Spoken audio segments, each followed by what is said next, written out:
안녕하세요. 당신의 투자 자산 중 5%는 P2P에 투자하세요. 재테크해피타임 예스 P2P 양우직입니다. 네, 안녕하세요. 신미정입니다. 매주 월요일에는 저희가 P2P 개인 투자자분들을 모시고 생생한 투자 경험담을 들어보는 시간 마련하고 있잖아요. 네. 세상에 오늘 날씨가 너무 추웠잖아요. 너무 추웠습니다. 네, 날씨도 추워지고 저희가 겨울 시즌을 맞이해서 시즌 1을 마무리하고 다음 주부터는 새롭고 더 재밌는 내용으로 돌아오려고 하는데 그래서 오늘 저희가 개인 투자자와의 만남이 마지막 시간이에요. 네네. 이 자리를 빌어서 그 피자모 운영자 여러분께 다시 한번 감사의 말씀을 드리고요. 시즌2에서 좀 더 새로운 모습으로 찾아뵙겠습니다. 네, 맞습니다. 오늘 시간 그리고 이어지는 다음 주 이상의 그 더 새로운 내용들 기대 많이 해주시기 바랍니다. 방송 보시면서 P2P 투자에 대해서 궁금한 점 생기신 분들은요. 검색창에서 와우스타 검색하셔서 홈페이지 P2P 금융물로 들어오시면 여러 가지 상품들 만나보실 수 있고요.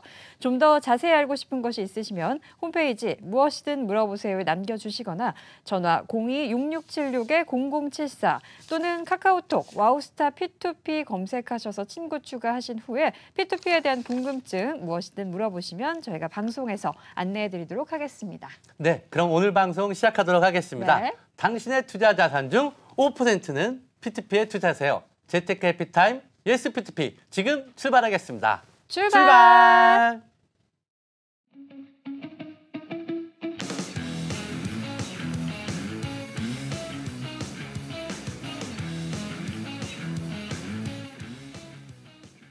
네, 재테크 해피타임 예스 P2P 오늘도 두 분이 자리를 빛내주고 계십니다. 헬로펀딩 최수석 부사장님 그리고 김형석 개인 투자자님 자리하셨습니다. 안녕하세요. 안녕하십니까.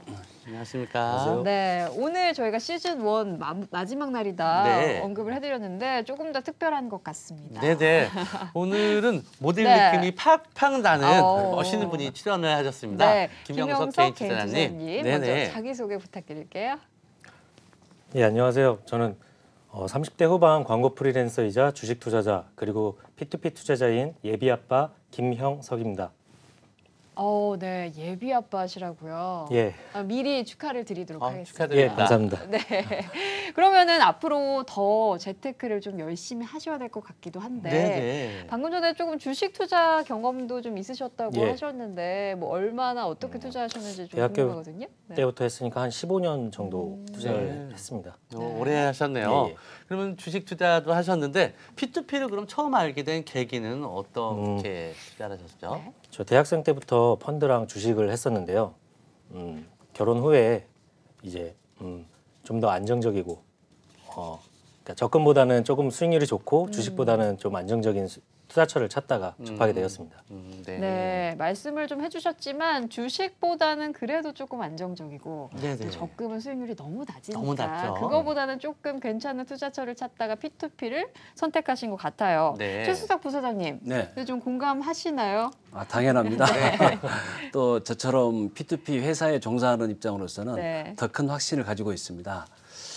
저희들이 보면 오늘 같은 경우에 주식이 사상 최고치로 코스피가 종합주가지수가 2,500선을 돌파했지 않습니까? 그렇죠.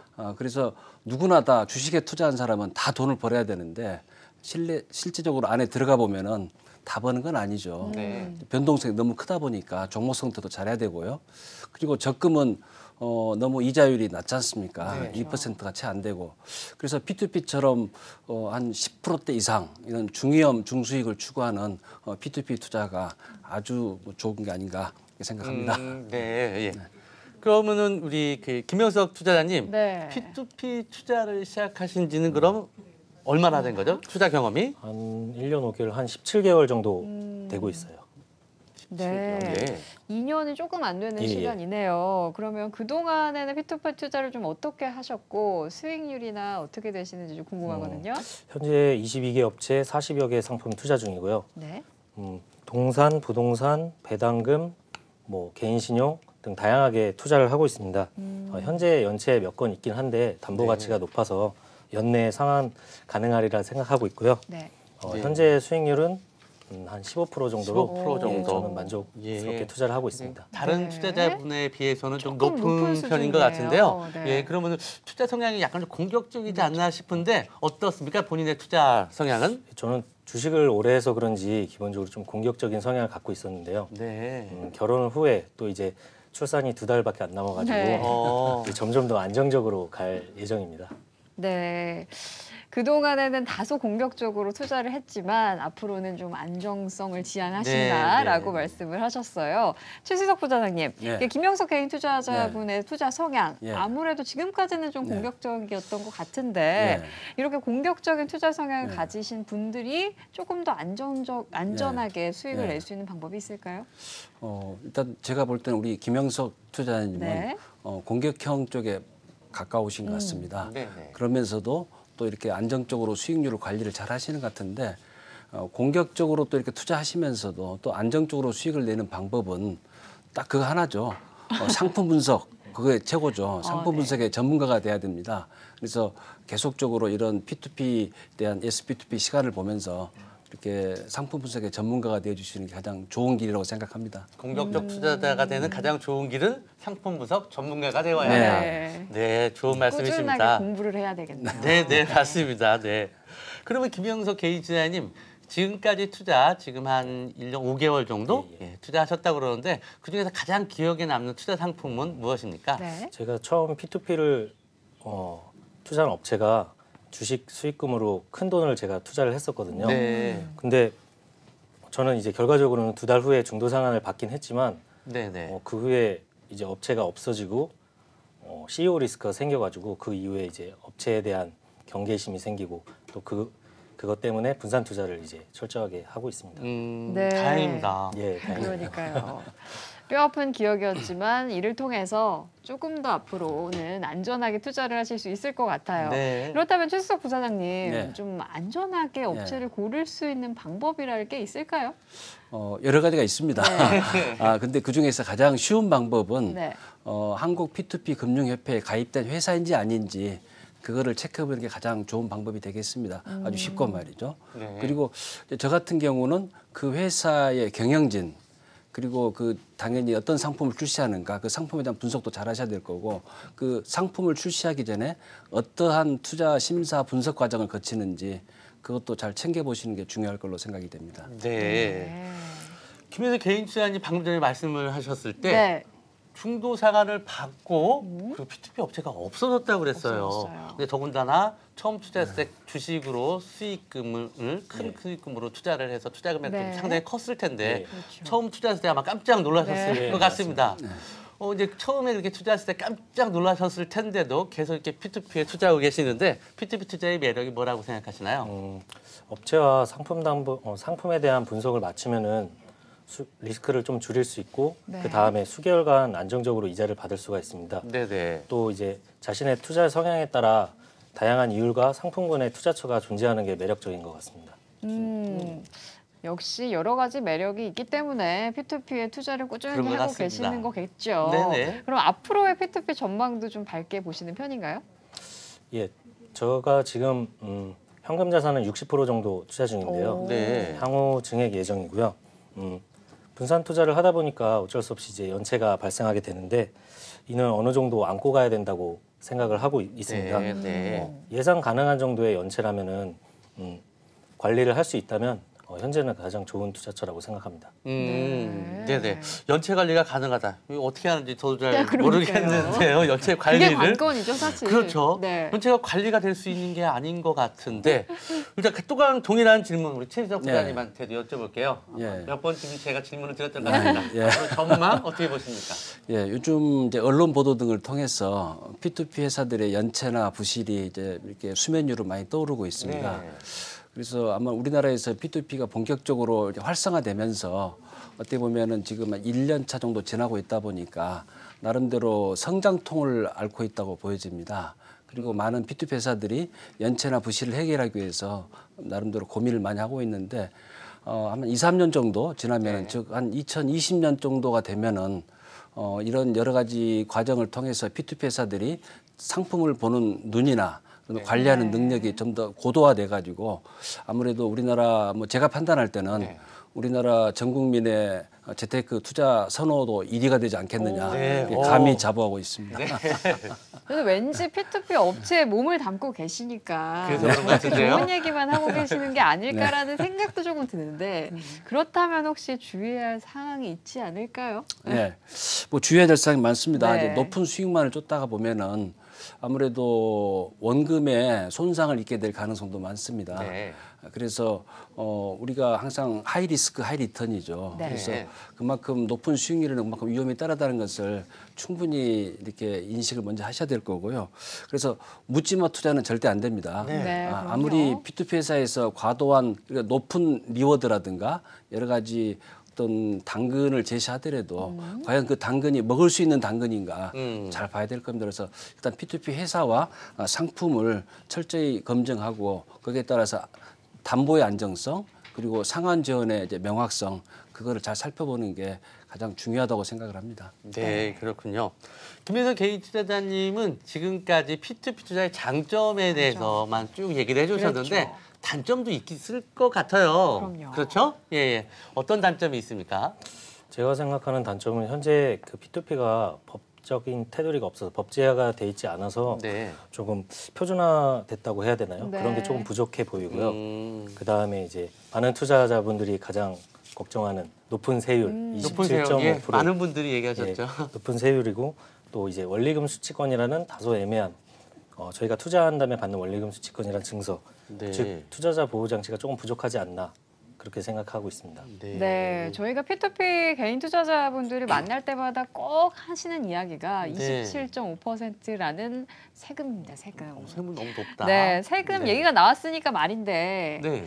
제가 언뜻 아까 얘기를 나눠보니까요. 네. 김영석 투자자님만의 절세 팁이 있다고 절세, 하더라고요. 절세 노하우. 네, 살짝 공개를 좀 해주시죠. 저는 현재 대부업 사업자를 등록해갖고 먼저 세전이자로 받고 있는데요. 아, 네. 차후에 이제 세금을 모아서 네네. 사업소득으로 차후에 납부할 예정입니다. 그렇지만 이제 먼저 세전이자를 받은 후에 이자를 내므로써 복리마법 효과가 증가하는. 좀 남들보다는 좀 복리 효과가 더 좀 배가 되는 좀 예, 그런 그렇죠. 효과가 있겠네요. 네. 그럼 투자자들 보니까 네. 그뭐 사모펀드라든지 이런 쪽을 통한 간접 투자도 네. 있고요. 예. 법인 투자하시는 예. 분, 네. 그다음에 개인 투자하시는 분, 예. 그리고 지금 김영석 투자님 예. 같이 대부 사업자로 등록해서 예, 예. 하시는 분들이 굉장히 다양한 것 같은데 예, 예. 이런 경우들을 이렇게 대부 예. 사업자로 등록하는 경우가 간혹 있나요? 예, 지난 5월 말 금융위원회에서 정한 투자자 보호 가이드라인이 이제 본격적으로 시작되면서 네. 그쪽에 관심을 가지고 하시는 분이 많아지는 것 같습니다. 음. 그래서 대부 사업자를 내시면 가장 좋은 것은 27.5% 세금이 적용되는 게 아니고 영세율, 네. 세금 원천 징수를 하나도 안 하고 그대로 수익을 다 드리는 거죠. 네네. 그러면 그거를 다시 재투자를 하게 되면은 이자에 이자가 붙는 네. 복리 투자가 되는 거죠. 음. 그래서 20세기 최고의 인물이라고 일컬어지는 아인슈타인 박사님도 그런 말씀하셨지 않습니까? 인류 최고의 발명품은 복리다. 네네. 이런 네. 말씀도 하셨는데 우리 김영석 투자님께서는 그 복리 투자를 아주 잘 활용하시는 것 같습니다. 네, 재테크 피타임 예스 P2P 저희는 P2P 업체 대표와 개인 투자자분 두 분을 모시고 P2P에 대한 이야기 함께 나눠보고 있는데요. 다른 일반적인 P2P 투자자분들의 투자 성향이 궁금해서 설문조사를 진행했습니다. 설문조사 베스트 3 화면으로 함께 만나보시죠. 와우스타 P2P 설문입니다. P2P 투자 전 재테크 수단은에 대한 질문을 해봤는데요. 1위는 예적금 44.57% 꽤 큰 비중을 차지하고 있고요. 이어서 주식, 3위는 펀드, 4위는 부동산이었네요. 네. 네, 한국경제TV와 피자모가 함께한 와우스타 P2P 설문조사였는데 이 P2P 투자 전 재테크 수단 역시 1위는 예적금이었습니다. 이 최수석 부사장님, 왜 이렇게 네. 많은 사람들이 뭐 예적금이나 아니면 2위였던 주식에서 네. P2P 쪽으로 많이 좀 네. 갈아타고 있는 것 같은데 네. 이게 좀 대세라는 얘기인 걸까요? 그렇습니다. 그리고 아무래도 예적금은 그 본질적인 특성, 저금리 시대를 대표하는 가장 낮은 수익률이지 않습니까? 네, 그렇죠. 그러다 보니까 어쩔 수 없이 좀 더 높은 수익률을 추구하면서 약간의 원리금 보장은 되지 않지만은 중위험, 중수익을 추구할 수 있는 이런 P2P로 많이 전환이 되시고 있고, 그다음에 주식 투자 같은 경우는 변동성 자체가 너무 높다 보니까 네네. 잘못 투자해서 원금을 많이 날릴 수 있다 보니 주식 투자가 가지고 있는 본질적인 그런 약점 때문에 많은 분들이 이제 P2P 투자로 전환하는 게 아닌가 이렇게 네. 생각하고 있습니다. 네. 역시 많은 분들이 P2P 쪽으로 다시 한번 투자를 옮겨가고 있다는 걸 확인을 할 수가 있었는데요. 그렇습니다. 한국경제TV와 피자모가 함께한 두 번째 설문조사 함께 살펴보도록 하겠습니다. 두 번째 질문은 P2P 투자를 알게 된 경로에 대한 질문이었습니다. 1위는 역시 인터넷이네요. 52.86%. 이어서 지인 추천 18.57%, 3위는 기사, 4위는 광고였습니다. 네. 네, 많은 분들이 인터넷을 통해서 P2P를 알게 됐다 대답을 해주셨어요. 네네. 김효석 개인 투자님은 어떻게 알게 되셨습니까? 네. 맨 처음에? 네, 저 역시 인터넷 검색어인데요. 예. 인터넷이 이렇게 가장 큰 게 이렇게 얼등한 차이로 1등을 했는데 인터넷을 통해서 이렇게 알게 됐다는 이유가 뭘까요? 주식은 아무래도 변수가 많고 적금은 이제 수익률이 체감 물가 상승률을 못 따라가잖아요. 네네. 그래서 그거를 새로운 중위험, 중수익 투자처를 찾는 사람들의 검색이 니즈 증가가 검색으로 이어지지 않았나 검색으로 그렇게 생각하고 있습니다. 네네. 네, 세 번째 와우스타 P2P 설문조사도 계속해서 함께 살펴보도록 하겠습니다. 피자모와 한국경제TV가 함께 진행했습니다.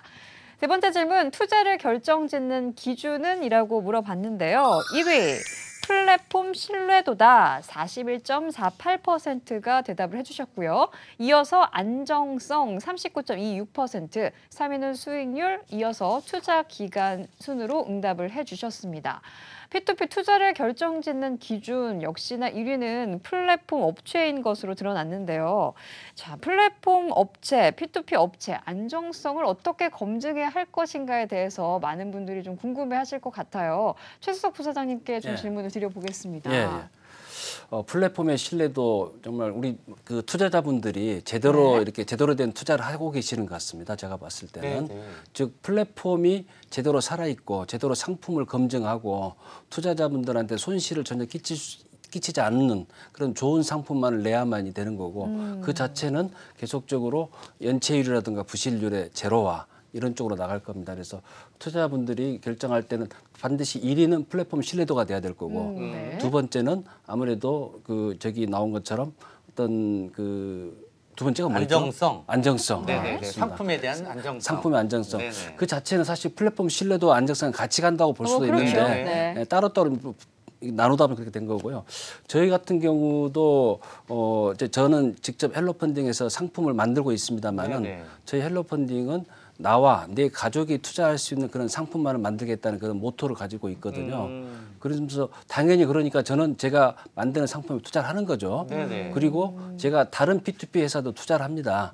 그럴 때는 당연히 그 P2P 회사들을 검증하면서 그 경영진이 어떤 분들이고 그 회사의 투자 심사 분석 시스템이 어떻게 되어 있는가 그쪽을 많이 보고 있습니다. 네. 그럼 오늘 자리 함께 해주고 계시는 김영석 투자자님께서는 이 플랫폼 신뢰도 업체를 어떻게 선정하시는지 좀 궁금한데요. 저 역시도 업체 선별이 굉장히 중요하다고 네. 생각하는데요. 상품을 보는 그 업체의 눈이 굉장히 중요하다고 생각을 하기 때문이고요. 저 같은 경우는 이제 크게 누적 금액, 연체 이력, 상품 설명, 그다음에 소통 능력, 출구 전략, 그다음에 추심 능력 등을 이제 제 나름대로 평가를 해가지고 이제 즐겨찾기 순으로 이제 쭉 50여 개의 업체를 배열하고 이제 그 안에서 이제 제가 선택해서 분산 투자를 하고 있습니다. 네, 아무래도 거의 뭐 2년 가까운 시간 동안 P2P에 투자를 하고 계시니까 나름대로의 그 플랫폼 업체를 선정하는 기준이 좀 있을 것 같은데 오늘 자리 함께 해주고 계시는 헬로펀딩에도 혹시 그런 사소한 나의 평가 기준에 합당하던가요? 예, 합당하고 있는데 지금 현재 상품을 출시 안 하고 계셔서 네. 안 하고 계시나요? 아니요, 저희가 너무 이렇게 상품에 대해서 치밀하게 분석하다 보니까 사실 10월 달에는 상품을 별로 출시 못했습니다. 그렇지만은 이제 오늘 하나 나왔었고요. 그렇군요. 그리고 오늘 또 오후에 열심히 저희 또 투자심의위원회를 열어가지고 네. 분석하면서 11월 달에는 더 좋은 상품으로 또 투자자분들에 다가서려고 밤새워서 하고 있습니다. 만장일치된 투자 상품을 어서 봤으면 좋겠습니다. 네, 저도 기대 많이 해보도록 하겠습니다.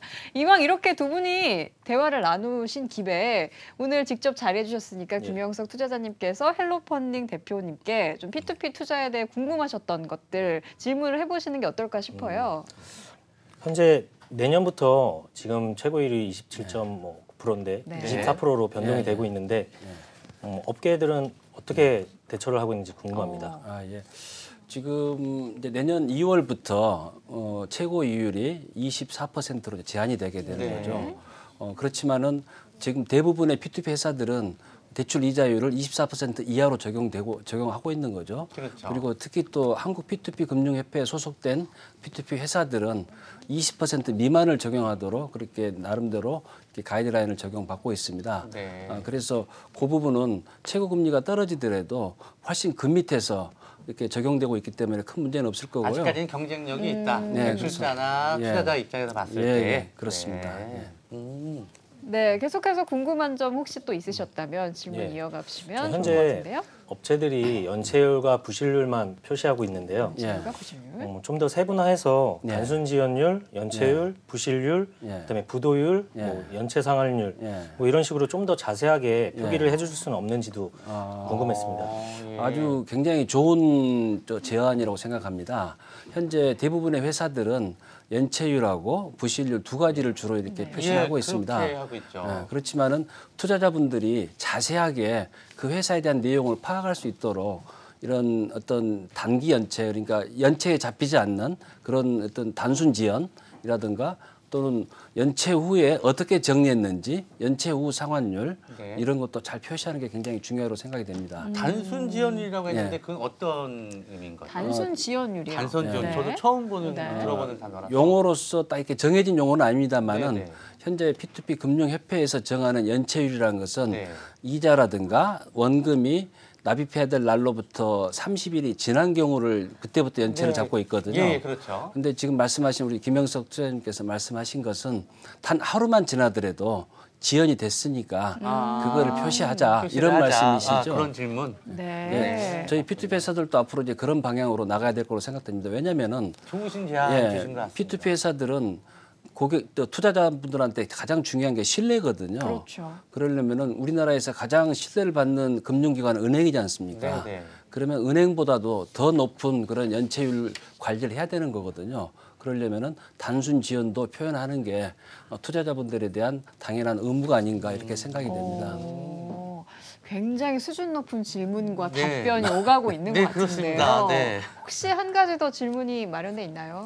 네. 현재 연체가 되면은 매각을 하는데 시간이 꽤 오래 걸리는 걸로 알고 있는데 동산의 경우 매각 업체를 전문적으로 갖고 있고 혹시 또 PF의 경우에 또 시공팀, 분양팀 이런 경우 팀들을 가지고 있는지 그런 것도 궁금합니다. 아주 굉장히 전문가 질문입니다. 뭐 P2P 회사 하나 차려도 되겠습니다. 헬로펀딩 가지고 있습니까? 이렇게 물어보는 것 같은데요. 저희는 사실 헬로펀딩은 아직까지 연체율이나 부실률이 제로입니다. 그래서 아직까지 그런 구체적인 그런 가동을 해보진 않았지만은 일반적으로 연체나 부실이 생기면은 그거를 경매나 공매 등의 방법을 통해서 회수를 해야 하지 않습니까? 그러려면 시간이 많이 걸리죠. 맞죠. 특히 이제 동산 같은 경우는 저희 같은 경우는 동산은 일반적인 직접 어떤 찾을 수 있는 사람을 찾아야 되는데 살 수 있는 사람을 찾아야 되는데 저희 같은 경우는 이제 동산 상품을 내면서 아예 세 군데에서 매입하도록 미리 이렇게 연체시 매입하도록 정해 놓습니다. 그러니까 연체가 생길 수가 없는 거죠. 연체 되자마자 곧바로 사가버리니까요. 부동산 같은 경우는 특히 이제 부동산 프로젝트 파이낸싱 같은 경우는 어떤 시공사가 약하다. 아니면은 또 부실이 생긴다 이럴 경우에는 대체 시공사를 미리 정해 놓습니다. 그래서 재무 상태도 우량하고 시공 능력도 탁월한 그런 시공 건설 회사를 정해 가지고 언제든지 그 부동산 프로젝트 파이낸싱 개발 사업을 진행하는 건설 회사가 잘못되면은 곧바로 투입돼서 정리할 수 있는 그런 게 돼 있고요. 그다음에 분양팀은 저희는 운영하지는 않습니다. 뭐 P2P 회사가 분양까지는 좀 그러니까요. 단지 저희들은 네트워크를 통해서 그걸 다 해결할 수 있습니다. 네. 오늘 방송 보시고 저렇게 P2P에 대해서 많이 알고 있어야 투자를 할 수 있는 건가 하시는 분도 계실 것 같지만 그래도 P2P 투자 나도 한번 해봐야겠다 하시는 분들, 후배 투자자분들을 위해서 조언의 한 말씀 부탁드릴게요. 예. 앞서 말씀드린 단점에도 불구하고 현재 굉장히 매력적인 투자처라고 생각을 합니다. 여유자금으로 분산 투자를 한다면은 장기적으로 볼 때 월세처럼 안정적이고 고정적인 수입을 거둘 수 있다고 생각을 하고 있고요. 네. 정보가 만약에 부족하면 카페에 먼저 투자하신 분들의 후기, 업체 후기들을 확인하실 수 있거든요. 투자에 대한 책임은 본인에게 있음을 명심하시고 성투, 롱투 하시길 바랍니다. 고맙습니다. 네, 성투, 롱투. 네. 네, 예. 재테크 해피타임 예스PTP 오늘 준비한 시간 여기까지입니다. 함께해 주신 헬로펀드 최수석 부사장님, 네. 개인 투자자 김영석 개인투자님 감사합니다. 감사합니다. 네, 재테크 해피타임 예스P2P 오늘 준비한 소식은 여기까지고요. 저희는 내일 밤 8시 30분에 다시 인사드리도록 하겠습니다. 함께해 주신 여러분 고맙습니다.